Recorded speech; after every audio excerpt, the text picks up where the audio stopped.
Ratnam deemed to be university Coimbatore 2026 கல்வியாண்டிற்கான மாணவர் சேர்க்கை நடைபெறுகிறது. தொடர்புக்கு 8448448909. அதிமுக எம்எல்ஏக்களுக்கு மன்னிப்பா தகுதி நீக்கமா என்ன முடிவெடுக்க போகிறார் சபாநாயகர்? சபாநாயகரின் முன் உள்ள வாய்ப்புகள் என்னென்ன?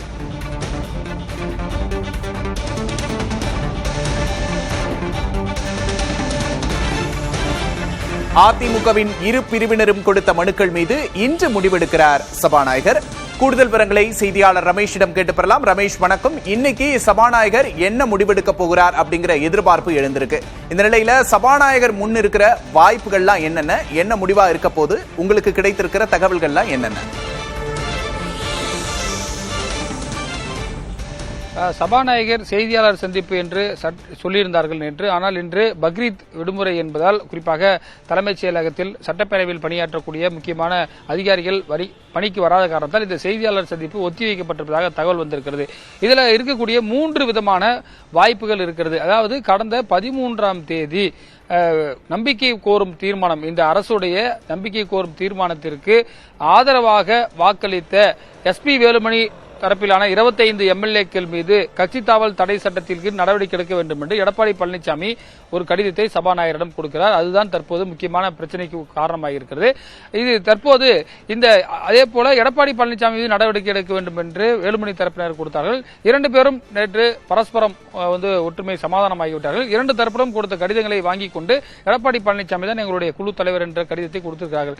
இந்த நிலையில் அன்றைக்கு கட்சி தாவல் தடை சட்டம் உண்மையிலேயே நடந்ததா என்பது குறித்து விசாரிப்பதற்காக ஏற்கனவே பார்த்தீர்கள் என்று சொன்னால் இந்த விவகாரத்தை பொறுத்தவரை என்ன மாதிரியான முடிவுகள் இருக்கும் என்று நம்ம எதிர்பார்க்கும் என்று சொன்னால் சபாநாயகரை பொறுத்தவரை 3 வாய்ப்புகள் இருக்கிறது. ஒன்று, ஏற்கனவே சமாதானம் ஆகிவிட்டார்கள், அவர்கள் கொடுத்த கடிதம் ஏற்றுக்கொள்ளப்பட்டது என்று சொல்வதற்கான வாய்ப்பு இருக்கிறது. அதில் சில சட்ட சிக்கல்கள் இருப்பதால் குறிப்பாக சட்ட வல்லுநர்களிடம் இது குறித்து ஆலோசித்து வருவதாக சொல்லப்படுகிறது. ஏனென்று சொன்னால் பல பக்கங்கள் கொண்ட கடிதங்களை கொடுத்திருக்கிறார்கள். குறிப்பாக நேற்றைக்கு இன்பதுரை சார்பில் கொடுக்கப்பட்ட 3 பக்க கடிதம், அதே போல தனியாக சென்றவர்கள் வாக்களித்தவர்கள் கொடுத்த அந்த கடிதங்கள் எல்லாம் படிக்க வேண்டிய சூழல் இருக்கிறது. எனவே சட்ட வல்லுநர்களை ஆலோசிக்க வேண்டியதாக சொல்லப்படுகிறது. 3வது ஒரு வாய்ப்பு என்ன சொல்கிறார் என்று சொன்னால் சட்டப்பேரவையில் உரிமை மீறல் குழு என்று ஒன்று இருக்கிறது. இது போன்று ஏதாவது சட்டப்பேரவையில் எம்எல்ஏக்கள் தவறு செய்தால் அவர்கள் மீது நடவடிக்கை எடுப்பதற்கு ஒரு 15 பேர் கொண்ட அந்த பிரிவிலேஜ் கமிட்டி என்று சொல்வார்கள். 2017ஆம் ஆண்டு 2016 சட்டமன்றத்திலே பொறுத்தவரை 2016 21 வரை இருந்த எடப்பாடி பழனிசாமி அந்த தலைமையிலான அரசு இருந்தபோது 2017ஆம் ஆண்டு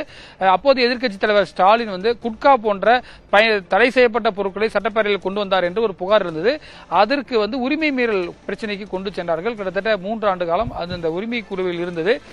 அந்த விவகாரத்தை இறுதியாக பார்த்தீங்கன்னா நடவடிக்கை எடுக்க வேண்டும் எம்எல்ஏக்கள் மீது என்று தீர்ப்பு வந்தது. எனவே அப்போது இருந்த சபாநாயகர் அவர்களை மன்னித்து விட்டார். ஆனால் இது போன்று உரிமை மீறல் குழுவுக்கு இந்த விவகாரத்தை கொண்டு சென்றால் கிட்டத்தட்ட 2-3 ஆண்டுகள் ஆகும். அதுவரை இந்த 25 எம்எல்ஏக்களுக்கும் ஒரு சிக்கல் ஏற்பட வாய்ப்பு. என்றைக்கா இருந்தாலும் அந்த உரிமை கூறல் பல்வேறு முடிவுகளை எடுக்கும் பட்சத்தில் பல்வேறு விதமான பாதிப்புகளை ஏற்படுத்தும் என்று அவர்கள் கருதுகிறார்கள். எனவே இந்த 3 விதமான வாய்ப்புகள், ஒன்று அதாவது கடிதங்களை பெற்றுக்கொண்டு வாபஸ் பெற்றுக்கொண்டு எடப்பாடியை தலைவராக ஏற்றுக்கொள்வது, அல்லது சட்ட நிபுணர்களுடன் கலந்து ஆலோசனை செய்வது, அல்லது உரிமை குழுவுக்கு அனுப்பி இது சில ஆண்டுகள் தள்ளி போவதற்கான வாய்ப்பு இருக்கிறது.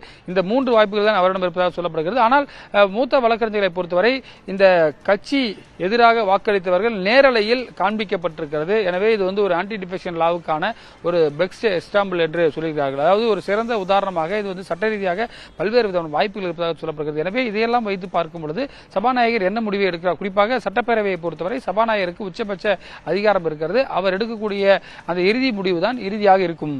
நிச்சயமா ரமேஷ், இதுல 4 எம்எல்ஏக்கள் பதவியை ராஜினாமா செஞ்சுட்டு தாவேக்கால போய் இணைஞ்சிட்டாங்க. இது சபாநாயகருக்கு தார்மீக ரீதியா ஒரு நெருக்கடியை ஏற்படுத்தியிருக்குன்னு பார்க்கலாமா? நிச்சயமாக. அதாவது 2 விதமான கருத்துக்கள் இருக்கிறது. இதே பாத்தீங்கன்னா எடப்பாடி பழனிசாமி தரப்பில் இருக்கக்கூடிய முக்கியமான எம்பி தனபால் இன்றைக்கு ட்விட்டர் தளத்தில் ஒரு கருத்து பதிவு செய்திருக்கார். இந்த அதிமுக எம்எல்ஏக்களுக்கு பெரிய அளவில் பணம் கொடுக்கப்பட்டிருக்கிறது, அமலாக்கத்துறை விசாரிக்க வேண்டும் என்று சொல்லியிருக்கிறார். எனவே இந்த விவகாரத்தை பொறுத்தவரை முதல்ல செய்தது தவறு. அதாவது அவர்கள் கட்சிக்கு எதிராக வாக்களித்து விட்டார்கள். அதில் தான் நாங்கள் கொடுத்த பெட்டிஷன் பெண்டிங்கில் இருக்கும்போது ஏன் அவர்களை உடனடியாக எம்எல்ஏ பதவியிலிருந்து நீக்கினீர்கள் என்று ஏற்கனவே ஒரு கடிதம் இருக்கின்றது. ஏற்கனவே எடப்பாடி தரப்பு இன்பதுரை கொடுத்த பெட்டிஷன் இருக்கிறது. இந்த நிலையில் அதிமுக சார்பிலாக ஒரு வழக்கு உச்சநீதிமன்றத்தில் தாக்கல் செய்வதாக நமக்கு தகவல் வந்திருக்கிறது. அதிமுக ராஜ்யசபா உறுப்பினர் தனபால் இதற்கான பெட்டிஷனை உச்சநீதிமன்றத்தில் கொடுப்பதாகவும் அந்த 4 எம்எல்ஏக்களை குறிப்பாக நாங்கள் கொடுத்த மனுவுக்கு முன்பாகவே ஏன் அவர்களை எம்எல்ஏ பதவியில் இருந்து விலக்கினீர்கள் என்ற ஒரு கேஸும் வர இருக்கிறது. எனவே பல சட்ட சிக்கல்களுக்குள் இந்த விவகாரம் சென்றிருப்பதை நம்மால் பார்க்க முடிகிறது.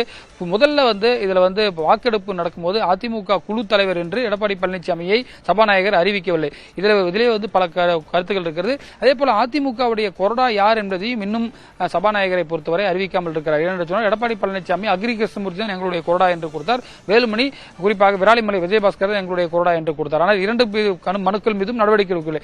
எனவே நம்பிக்கை வாக்கெடுப்பின் போது அவர்கள் எப்படி கருதினார் என்ற ஒரு கேள்வியும் இருக்கிறது. இந்த விவகாரத்தை பொறுத்தவரை பல சட்ட சிக்கல்கள் இருப்பதால் இறுதி முடிவு சபாநாயகர் எடுக்கக்கூடியதாக இருக்கும் அல்லது உச்சநீதிமன்றத்தில் வழக்கு விசாரணை நடைபெற்றது அங்கே எடுக்கக்கூடிய முடிவாக இருக்கும் என்றுதான் சட்ட நிபுணர்கள் தெரிவிக்கிறார்கள். விக்னேஷ், நிச்சயமா ரமேஷ், நீங்க சொல்ற மாதிரி நிறைய சட்ட சிக்கல்கள், நிறைய குழப்பங்கள் இதுக்கு பின்னாடி இருக்கு. பொறுத்திருந்து பார்க்கலாம் சபாநாயகர் என்ன முடிவெடுக்க போகிறார், சபாநாயகர் முன் உள்ள வாய்ப்புகள்லாம் என்ன, இந்த பிரச்சனை அடுத்து எங்க நகரப்போகுது அப்படிங்கறத கூடுதல் விவரங்களுக்கு நன்றி Ramesh. Rathnam deemed to be university Coimbatore 2026 கல்வியாண்டிற்கான மாணவர் சேர்க்கை நடைபெறுகிறது. தொடர்புக்கு 8448448909.